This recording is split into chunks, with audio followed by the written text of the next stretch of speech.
안녕하세요. 포유환율연구소입니다. 오늘은 좀 근본적인 얘기를 가지고 나왔는데, 포유환율연구소가 지난 2년 동안 여러분들을 대상으로 자산시장 관련 각종 정보를 설명도 하고 또 해석도 하고 그런 식으로 접근했는데, 과연 따라오는 사람이 몇 명이나 될까라는 생각을 하고 있어요. 그래서 오늘 이 주제를 가지고 나왔는데, 자산시장에서 우리가 어떤 정보를 이해한다는 것은 무엇을 의미하느냐라는 거죠.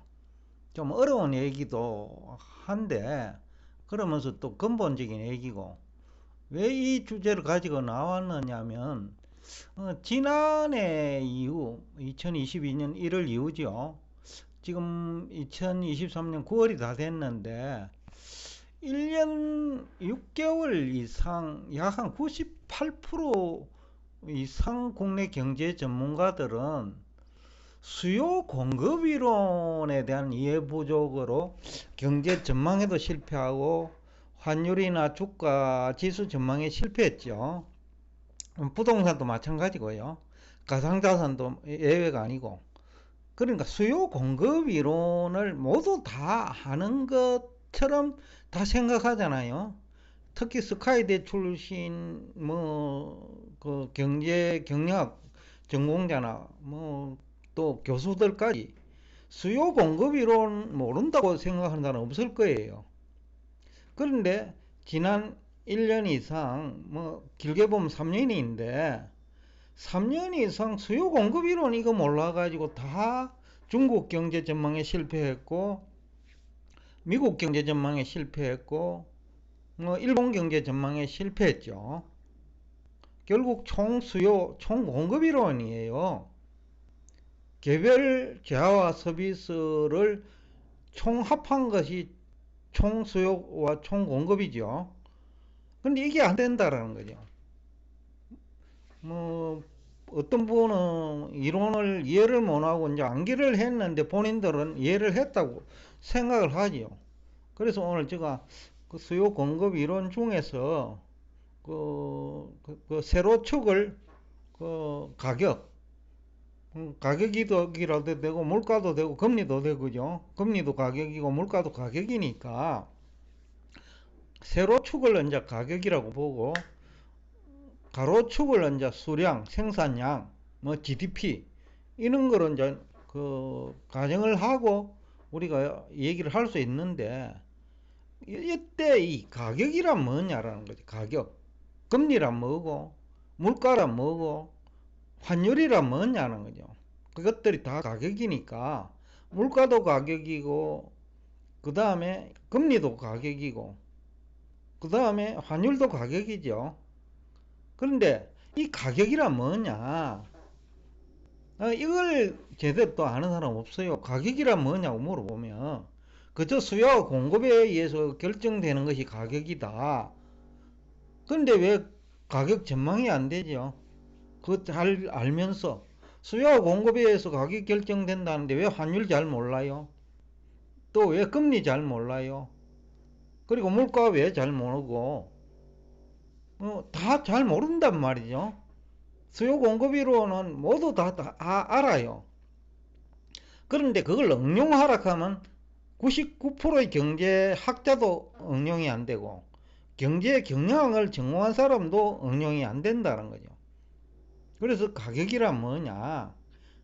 화폐를 가지고 재화 서비스를 평가한 금액이 가격인데 그 단위당 평가액이죠. 근데 이 그러면 화폐란 거란 무엇이고 또 화폐 역할은 뭐냐는 거죠. 그리고 경제학 교과서 이론대로 통화량을 증가하면 물가만 자극하느냐라는 거죠.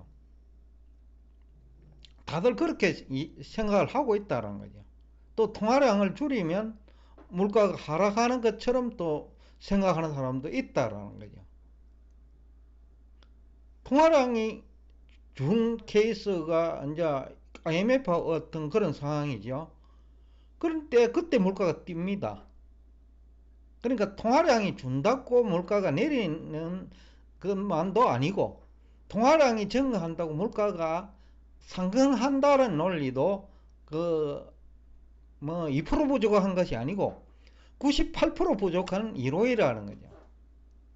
그래서 제가 이제 가격이란 뭐냐부터 얘기를 했는데, 그러면 재화 또는 서비스를 화폐 단위로 그 개별 물품을 평가한 금액이 가격이라면, 그러면 화폐의 역할은 뭐냐?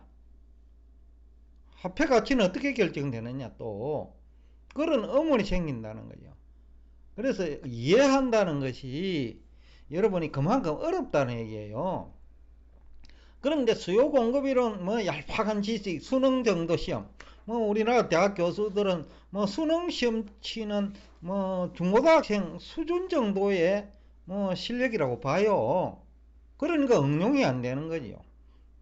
화폐 가치 결정 원리도 모르고, 환율 결정 원리도 모르고, 물가가 어떤 경우에 상승하고 하락하는지도 모르고, 그러니까 2021년에 부동산 가격 뭐 상승 국면에서 가격 하락이 임박한 상황에서 계속 투자하라고 한 거죠. 그러니까 가격 결정 원리 모르는 거죠. 부동산 가격 결정 원리 모르고, 화폐 가치 결정 원리 모르고, 주식 가치 결정 원리 모르고, 가상자산 가치 결정 원리 모르고, 수요와 공급에 의해서 가격이 결정되는데 다 모른다라는 거죠. 그래서 오늘 제가 이 주제를 가지고 나왔는데, 그렇다면 GDP 뭐 경기 침체 얘기죠.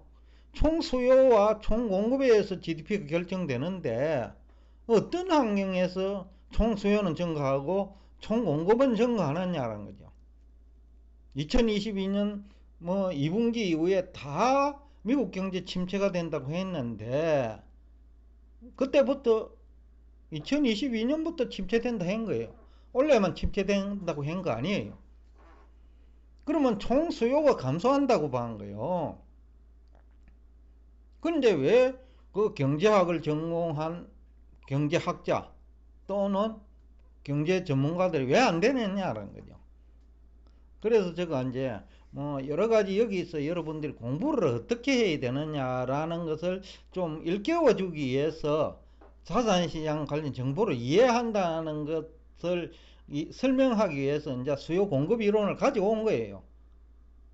왜 수요 공급 이론을 예로 들었냐 하면, 모두 다 안다고 생각하는 이 수요 공급 이론을 대학 교수가 모르고, 한국은행 직원이 모르고, 삼성경제연구소 연구원이 모르고, 연구소장이 모르고, 한국은행 총재가 모르고 그렇단 말이죠. 가장 기본적인 거를. 그래서 우리나라 그 공부 방법에 관한 이제 근본적인 문제이기도 한데, 요새 그 윤석열 정부가 수능 시험과 관련해가 킬러 문제를 가지고 그 부정부패 수사를 하는 것 같은데, 수요 공급 이론 모르는 대학 교수도 수사 좀 해야 될 것 같아요. 자기들이 모르는데 한다고 생각하고 그 고등학교 졸업한 학생들이나 일반인을 대상으로 혹시무민하는 거거든요. 능력이 안 되면 나오지 말아야죠. 그래서 제가 잘 모르면서 왜 아는 척 하느냐, 그런 부분이 99%다. 경제학자의 99%이고 경제 전문가의 99%다. 그래서 우리가 공부를 지금이라도 좀 제대로 하자. 수많은 의문을 제기를 해야 되는데 그냥 한기를 해버린다는 거죠. 그러니까 자꾸 틀리는 거예요. 그리고 또 가격 상호간, 환율도 가격이고 물가도 가격이고 금리도 가격인데, 이 상호간, 이 가격과 생산량을 곱한 게 또 GDP예요. 그러니까 이게 전부 가격의 문제고 상호작용 관계 문제란 말이죠. 근데 대부분의 이제 경제 전문가들, 경제학자, 경제연구소, 뭐 심지어는 IMF, 중앙은행 임직원까지 잘 모른단 말이죠. 환율도 잘 모르고 물가도 잘 모르고 시장금리가 어떻게 돌아가는지 모르고 성장률도 잘 모른다라는 거죠. 그러니까 당연히 기업 가치가 어떻게 결정되는지 모르니까 계속 바람만 잡는 거죠. 마치 뭐 우리 2차전지 관련 얘기를 하면 수주액만 증가하면 기업 가치가 상승하는 거로 착각한다는 거죠.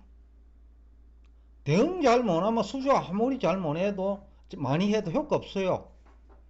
조선업이 수주 많이 해가지고 환율 상승 국면에서 자본금 전액 장식하는 그런 케이스도 있었거든요. 2018년에도 그랬고 1997년 8년에도 그랬고 2007년 8년에도 그랬고 이 부지기수예요. 그런 것들이 수주액이 증가한다고 기업 가치 상승하는 거 아니에요. 경쟁기업이 등장할 수 있고 새로운 첨단 기술이 탄생하면서 기존의 기업들은 망가지는 경우도 있고요. 그러니까 이런 근본적인 얘기를 좀 따져가면서 공부를 하자. 제가 이제 뭐 소리가 작다고 많은 시청자분들이 뭐 불만도 있는데 그게 중요한 게 아니에요. 여기에 있는 글자만 보고도 자꾸 생각을 해야 돼요. 수요 공급 이론 다 한다고 생각하는데 포유환율연구소가 느끼기로는 서울대 교수, 중앙은행 뭐 총재, 거기 임직원, 경제연구소 임직원, 유튜브에서 활동하는 경제 전문가들 다 수요 공급 이론 몰라요.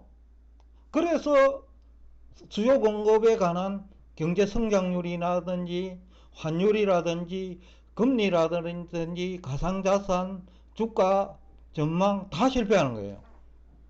하여튼 오늘 얘기하고자 하는 여기지는 좀 근본적인데 여러분들이 공부를 하라고 하니까 그냥 방송 듣는 것이 공부라고 착각하는 것 같다. 최근에도 어떤 분과 대화를 하는 과정에 그런 걸 느꼈거든요. 주변 지식을 모르고 어떤 일을 한다는 거는 그거는 굉장히 위험한 거예요. 금리만 주가를 결정하는 거 아니잖아요. 어떻게 보면 주식을 발행한 주체가 기업인데 그러면 상장 기업의 매출액을 어떻게 늘리고 또 영업 실적을 어떻게 늘리느냐 그게 중요한 건데 금리만 가지고 자꾸 얘기를 한다는 거죠. 금리가 높으면 예금을 많이 하면 되잖아요. 그게 미국이라는 거죠. 저축을 많이 하는 나라. 또 금리가 높으니까 다른 나라에서 돈이 들어와요. 일본이나 유럽에서. 그리고 달러 가치가 상승하니까 또 돈이 들어와요. 그 연준이 긴축을 해도 별 효과가 없다라는 거죠. 그럼에도 불구하고는 물가는 또 안정을 찾고 있어요. 이게 과연 금리 때문일까요? 아니면 다른 생산량이 증가한 것이 이유일 수도 있다는 거죠. 또 수요는 감소하고 양극화가 되면서 생산량은 증가하는데 수요는 줄 수 있거든요. 돈이 많이 증가해도. 그래서 국가 간의 양극화가 일어나는 거예요. 하여튼 이런 근본적인 문제를 공부하는 것이 진정한 공부가 아니냐 그 얘기를 하고 싶어서 제가 오늘 근본적인 얘기를 가지고 우리가 좀 지금이라도 접근해 보자 라는 취지에서 오늘 여러분과 대화를 나눴습니다. 오늘도 끝까지 경청해 주셔서 대단히 감사합니다.